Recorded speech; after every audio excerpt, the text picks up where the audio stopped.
Hi, people have asked me to do a comparison between Swiss Army knives and Leatherman, but it's almost impossible to do because there's so many models. But here we have the Leatherman Wave Plus that I bought I think it was last year, but or the year before. With the pandemic, how can you remember what year it is? Like this whole group of time just kind of disappeared. But basically, a Leatherman's like a plier with tools, and the this is a model of the Swiss Army knife. I think it's similar to the Champ, I mean, but this is an older model. This is one I got at a yard sale. Uh, and the tools it have don't exactly match anything or the look of those specific tools. So it's been upgraded, that model, since. But, you know, I don't know, just to show you a couple things. But obviously, this model has no pliers, but they have ones that do have pliers. They're smaller than this, but uh, one thing that's interesting with this is if we pull it out, now this is kind of stiff because I haven't used it a lot. Got it at a yard sale, didn't clean it up or anything, just started using it. We're going to compare the scissors. Oops. Let's see, the scissors are over here. So, I mean, the difference is remarkable. These are much, much better scissors. They're larger, they're sharper. The Leatherman Wave has much smaller scissors. And, you know, these you can, if you try to put them in the wrong way, they can kind of get jammed. This one looks like no matter what you do, you just have to, well, I suppose you still have to pull that down, but it goes back in easier. You can see how much trouble I'm having with this, but it's just stiff. And I have arthritis. But big difference. You know, and I've tested this, and yes, these scissors are a lot better for cutting than this. But let's look at a couple other things I notice fairly quickly, of course, is this has tools that the other one doesn't have. A baling hook, in other words, you can hold it like this, and you put a piece of string that's on a bale, and you pick up the bale. So there are other uses for it, but that's kind of neat, I guess. I'm not sure how often I would use that. Here's a flat screwdriver, which this one has. The other tool that I wanted to show, is the awl.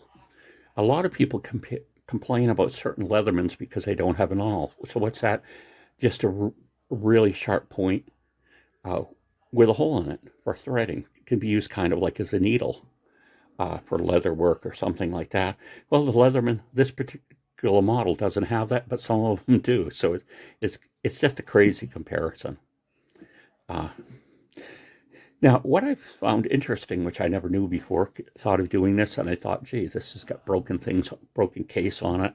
The scales, if you call them scales, you know, they're plastic, and you know, they come apart eventually. And you can buy virtually every part for either one of these, so that you can replace it. In other words, I can replace these scales, but not only can I replace them, I can replace the tools that are in them. They have more of the toothpick picks, and you can see them lost the tweezers, or it never was in it when I purchased it.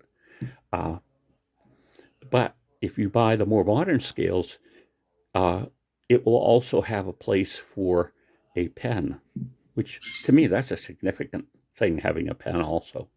But it's really I think it's kind of up to what you're really ultimately going to be using these for. See, put it backwards like that. This one you have to spread it out this way to close it. But you know, something that this one doesn't have, but maybe some models do, is the one-handed opening and the blades lock. To me, that's a big deal. While these blades, you know, kind of pop into place, they are not locked in place. So that could be a consideration for you also.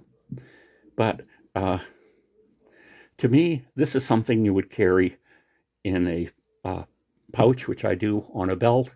This one is kind of in between, where you might still want to be carrying it in your pocket. Doesn't have the it's got this hole, but usually there's another metal loop on here to provide a lanyard hole that you can actually attach to. There are aftermarket clips that you can put on them too. So I don't know. It was hard for me when I first looked at these. I tried to decide whether I was going to buy a Leatherman, some version of some other multi-tool, like the Gerber and things like that, or actually go to a Swiss Army knife.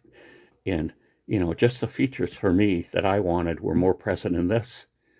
It's larger size, but, putting it on a belt loop, it's very common in my state in Maine to see people that are wearing Leatherman, so it's pretty inconspicuous, and you can still put it in pocket. This is the pocket clip they manufacture, and I also have the lanyard hole, the additional one. There's one built in here, but they have a more rugged one that I think works a little better.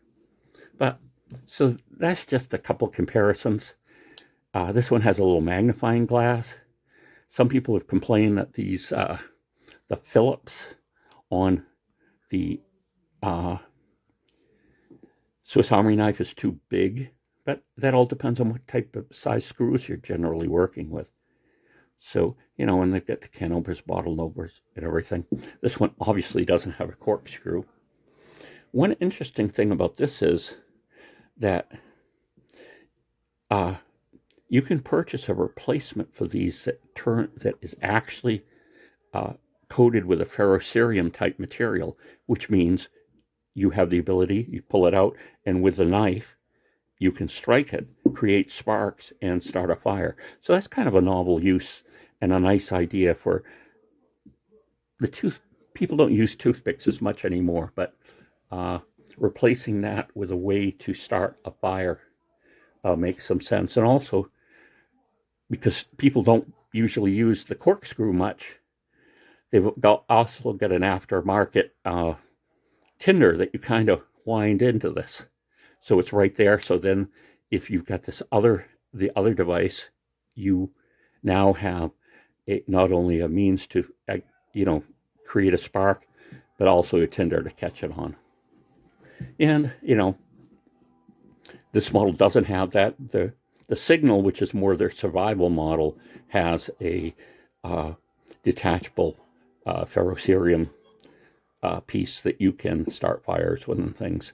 I don't think I've seen people figuring out how they could, carry tinder with it. But again, it's got a whole pouch. You could throw things in there, I assume, too. But so really, for my purposes, I like this better. But I'll tell you, if I was cutting anything, the scissors on here are greatly superior, and kneading and all. And like I say, there are people that go to the extreme of figuring out what tools they can take out of this and swap for ones they want. So in other words, you saw the bigger scissors. Well, some of the Leathermans have bigger scissors. You could purchase that and see if it fits or not. Of course, I wouldn't do that because that's too expensive. What I do is go find a video of someone that did it, and then you know that it's going to work. And sometimes they'll do quite a few mods on Leathermans, and sometimes they'll tell you, oh yeah, we had to grind this piece of metal just a little bit to get it to fit or whatever. But you can buy all the parts for these, and this as well. eBay has lots of them too as well. And like I say, I'm gonna kind of restore this by getting a new plastic case at least for it, and the ring for it. But you can buy individual parts. If you say you were to break a blade or something, you can replace them on either of these tools. So tell me what you think. Are you a Swiss Army knife person, or are you a Leatherman type person? And like I say, I know they cross over a lot. And in Switzerland, I believe that Swiss Army knife sells Leathermans also. So that's kind of interesting. Uh, Competing brands, but being sold by the same company. Tell me what you think. Bye.